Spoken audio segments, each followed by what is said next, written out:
This will be video number 22, and what I'm going to show you is mounting the sensor here for the Hall effect ignition. It's just to make this little bracket and drill a hole and put the magnet in. Doesn't matter where you put it because your camshaft is adjustable.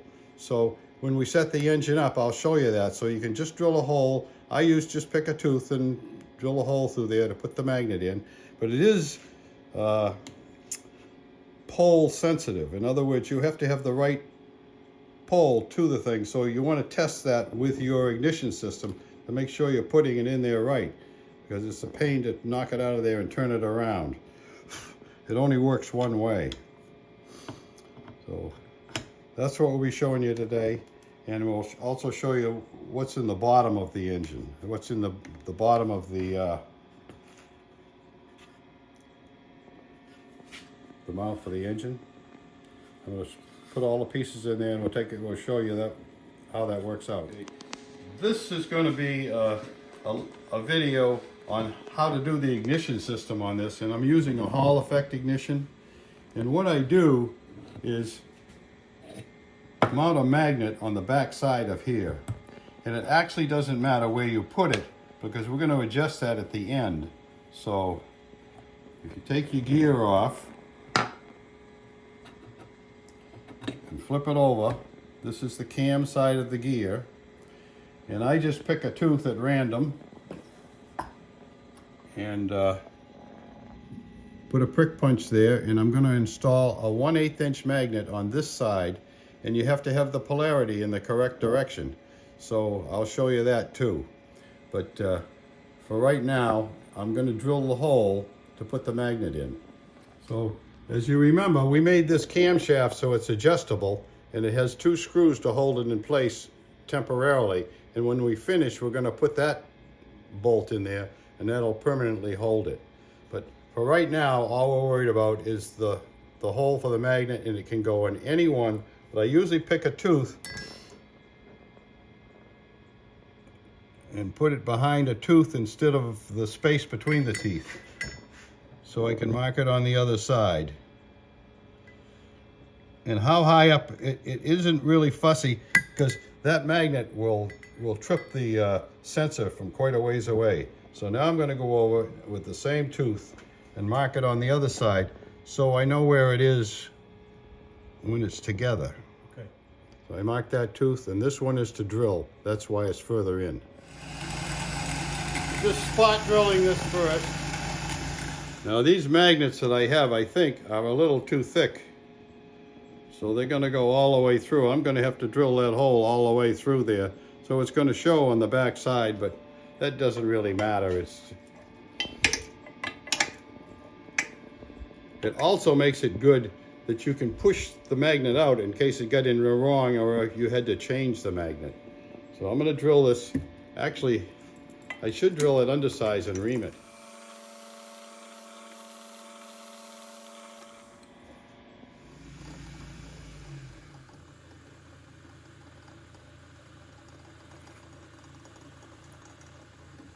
Okay.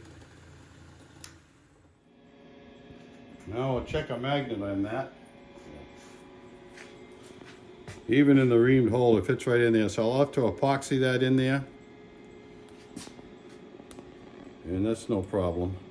But it's good. It's actually good to have it show on the back side. I tried to drill part way through, but it's actually good because you can punch it out if you want to change the magnet to a new magnet. I'm just tacking these wires together to do an experiment. I'm going to lay this ignition system out and see if everything works properly. Slide that over there so it doesn't get shorted. Now this comes with the sensor, and sometimes it comes with a spark plug, and it's one of those Chinese ignition systems that you get with the engines, and they sell them on eBay as replacement parts for those Chinese engines, and I buy them. I think that this one I paid about 59 bucks for, and there's the back of it.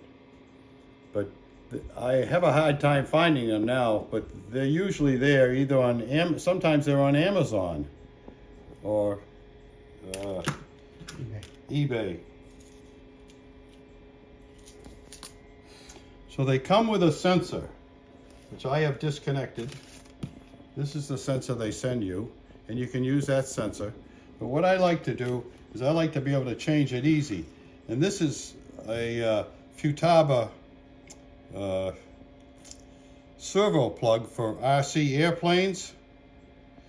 And you can use that to just plug it right in there, and it's perfect because it's a three-pronged thing. So if I plug this in,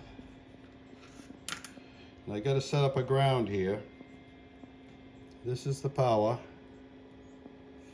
I got to have a ground. Probably going to have to get something metal.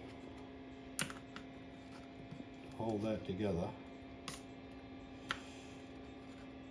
And then I'm going to stick the spark plug on there with a magnet. So what I'm going to do with this magnet is just to hold the spark plug in place so I don't get shocked. So by waving the magnet in front of their sensor, if Jim, you can get over here. I don't know if you can see the spark or not, but the spark is going to happen right there. Looks like a blue spark to me. And when I pass the magnet, can you see it? Now I'm going to try one of the sensors that I bought off of eBay. Let's see if I can plug it in the white wire. Let's see which way we are here. Okay, the white wire is to the left. So that means the chamfer would go down, thusly. Put this one in here. Let's see if this is compatible with the sensors that I got. I think I burnt one of them up. So it's not smoking or getting hot, so it's in there right. But it isn't compatible. This will not work. I don't know why. It works with the other systems that I had. And it certainly works with the one that they shipped. So I'm going to have to use their sensor. So what we're going to have to do is mount this so that the magnet will come by it. The magnet isn't in there now, but we'll come by it.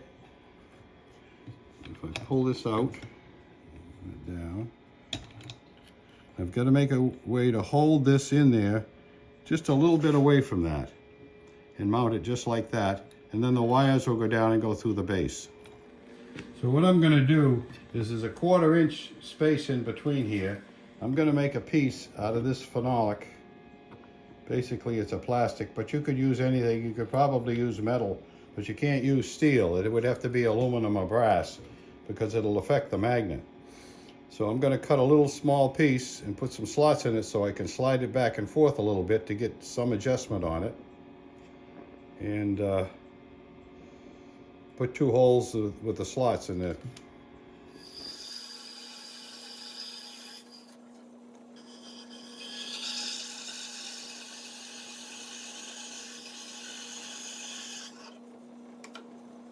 I'm just squaring it up so I can put it in the vise the other way.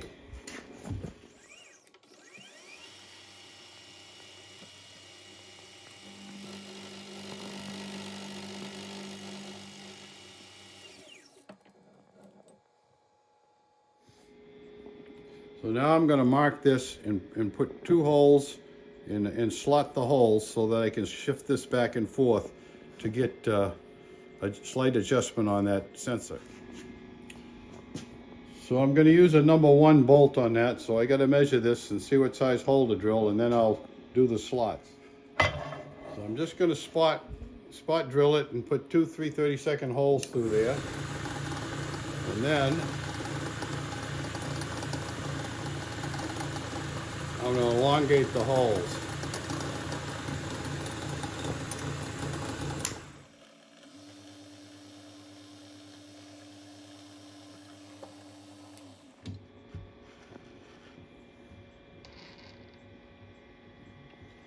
Okay, that's on the hole.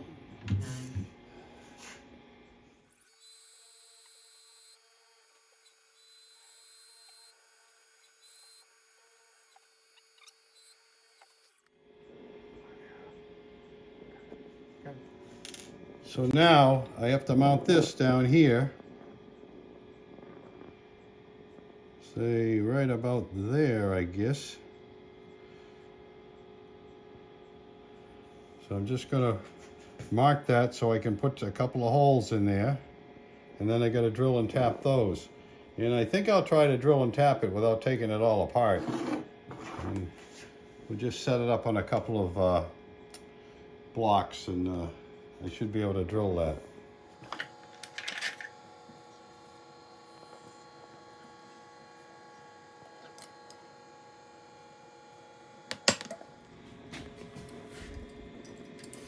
So I'm going to spot drill that, and I went to a number 2 screw because I didn't have an end mill small enough for the number 1. So for a number 2 tap, I got a number 51 drill, and I'm going to drill all the way through there because the back side of that hole will not show, and it'll give clearance for the chips when I tap it.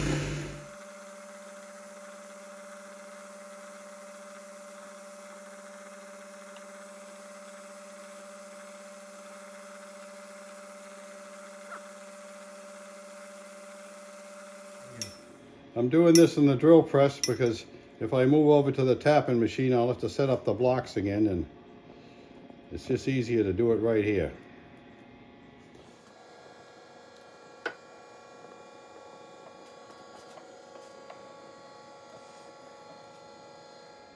It's a 4 fluke tap, so I got to clear it a few times.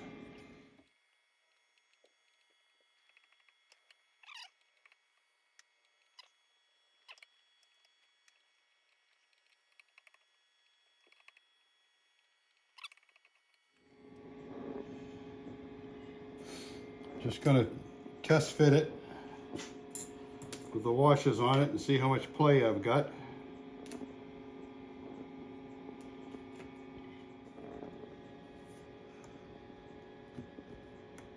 Yeah, that should be quite a bit of movement there. So now what I'm going to do is mill up through the middle of it so I can epoxy this sensor right in there like that.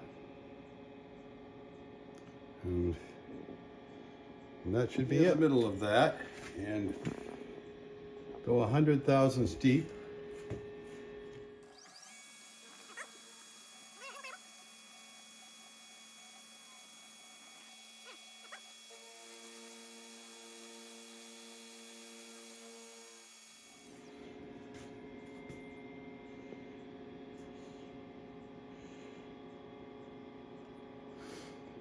So now I can epoxy that in there with a little bit of epoxy, and that'll mount right on here,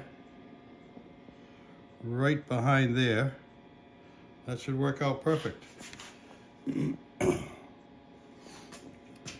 I think to make it look a little better, I'm going to take these corners off in the end mill and just give it a little shape instead of a square block.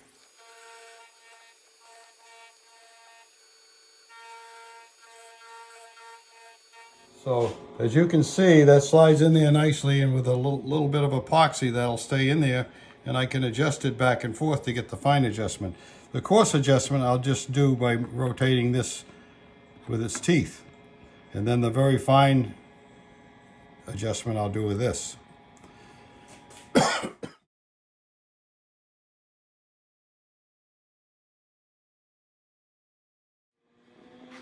This is going to be the base for the engine, and as you see, I've just put a little thing in here. One's for the switch and one for a light, so you know when it's on. And that's just another little piece of plastic that I machined out.